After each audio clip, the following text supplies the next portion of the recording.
Hello friends, welcome back to my channel Megha দুনিয়া। তো তোমরা সবাই কেমন আছো? আশা করি ভালো আছো, সুস্থ আছো। আমরাও ভালো আছি। তো আজকের আমি তোমাদের সাথে টমেটো চাটনি রেসিপিটা শেয়ার করব খুব সহজভাবে। যারা পছন্দ করে না চাটনি খেতে, তারাও কিন্তু খেতে চাইবে শেষ পাতে চেটে পুটে। তো চাটনিটা সেইভাবেই বানাতে হবে।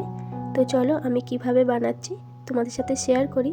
তোমরা একটা লাইক দিয়ে পুরো ভিডিওটা দেখতে থাকো আর সঙ্গে থাকো। তো টমেটো চাটনি বানানোর জন্য টমেটো নিয়েছি, দেখো একদম পাকা পাকা টমেটো নিয়েছি।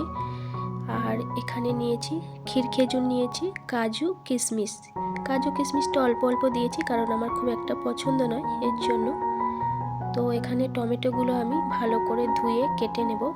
আর আমি চাটনিটা গুড় দিয়ে বানাবো। তো দেখো টমেটোটা আমি খুব ভালো করে ধুয়ে আর কেটে নিয়েছি।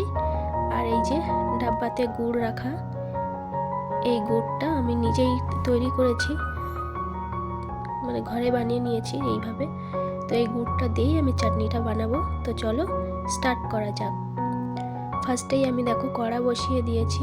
কড়াটা খুব ভালো করে গরম করে সর্ষের তেল দিচ্ছি, কিন্তু আমি সাদা তেল দিইনি। তোমরা চাইলে সাদা তেল দিতে পারো, আমি সর্ষের তেল দিলাম। তেলটা খুব ভালো করে গরম হয়ে গেছে। এরপর আমি সর্ষে ফোড়ন দিলাম।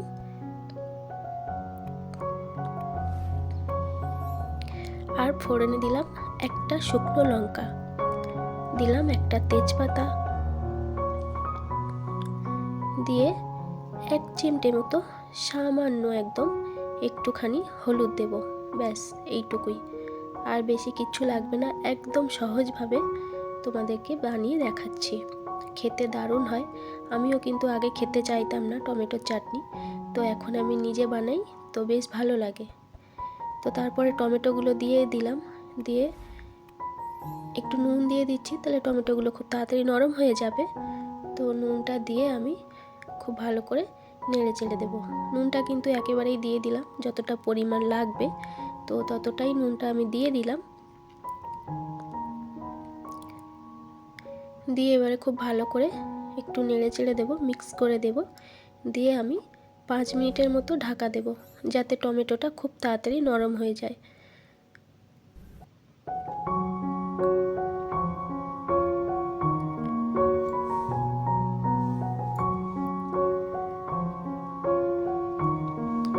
তো তারপর দেখো 5 মিনিট পরে আমি ঢাকনাটা খুললাম, আর জল ছেড়ে দিয়েছে, এই যে দেখতে পাচ্ছ।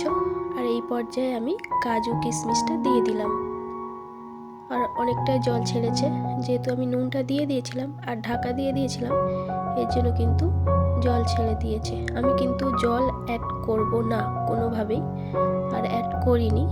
যেহেতু আমি গুড় দিয়ে বানাবো, তো জল অ্যাড করার কোনো দরকার নেই।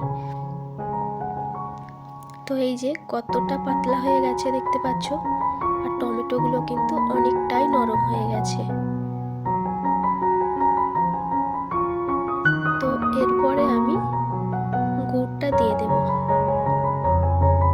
এই পর্যায়ে আমি গুড়টা দিয়ে দেব।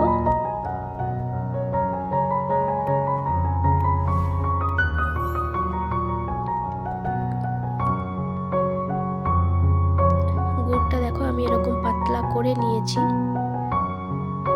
তো গুড়টা দেওয়াতে দেখো চাটনিটা আর একটু পাতলা হয়ে গেল। তো আমি চাটনিটাকে আর একটু ভালো করে ফোটাবো। ততক্ষণ ফোটাবো যতক্ষণ না চাটনিটা কমে যাচ্ছে। গুড়টা যতক্ষণ না মোটা হচ্ছে, আমি ততক্ষণ কিন্তু ফুটিয়ে নেব। কোনো ঢাকা চাপা কিছু দেব না। তো এই যে দেখো কালারটা কিন্তু একদম চেঞ্জ হয়ে গেছে, আর চাটনিটা কিন্তু একদম রেডি হয়ে গেছে। তো আমি খুব ভালো করে একটু নেড়ে চেড়ে দিচ্ছি। আগের থেকে অনেকটাই চেঞ্জ হয়ে গেছে। তো এরপরে আমি খেজুরটা দিয়ে দেব। এই পর্যায়ে খেজুরটা দিয়ে আবারও আমি খুব ভালো করে একটু নেড়ে চেড়ে দেবো, মিক্স করে দেবো। খেজুরটা দিয়ে 2-3 মিনিটের মতো ফুটিয়ে নেব। 2-3 মিনিট ফোটালেই কিন্তু একদম চাটনি রেডি।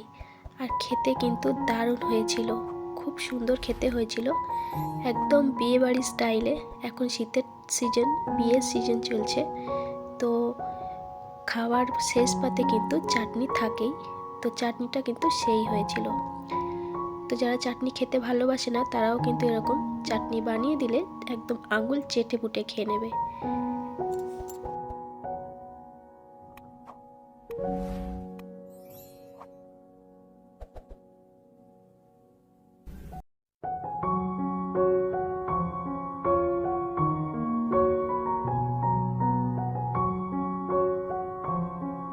চাটনিটা কিন্তু ঠিকঠাকভাবে বানাতে হবে। তো দারুণ হয়েছিল চাটনিটা। তো আমার টমেটোর চাটনিটা তোমাদের কেমন লাগলো অবশ্যই কিন্তু কমেন্ট করে জানাবে। ভালো লাগলে একটা লাইক করে দিও, আর নতুন বন্ধু হলে আমার চ্যানেলটি সাবস্ক্রাইব করে পাশে থাকা বেল আইকনটি ক্লিক করে নোটিফিকেশানটা অল করে দিও, যাতে আমার পরের ভিডিও সবথেকে আগে তোমার কাছে পৌঁছে যায়। নতুন বন্ধু পুরনো বন্ধু সবাইকে অনেক অনেক ভালোবাসা। সবাই ভালো থেকো, সুস্থ থেকো, সাবধানে থেকো। নেক্সট ভিডিওতে খুব তাড়াতাড়ি দেখা হবে। এখনের মতো টাটা।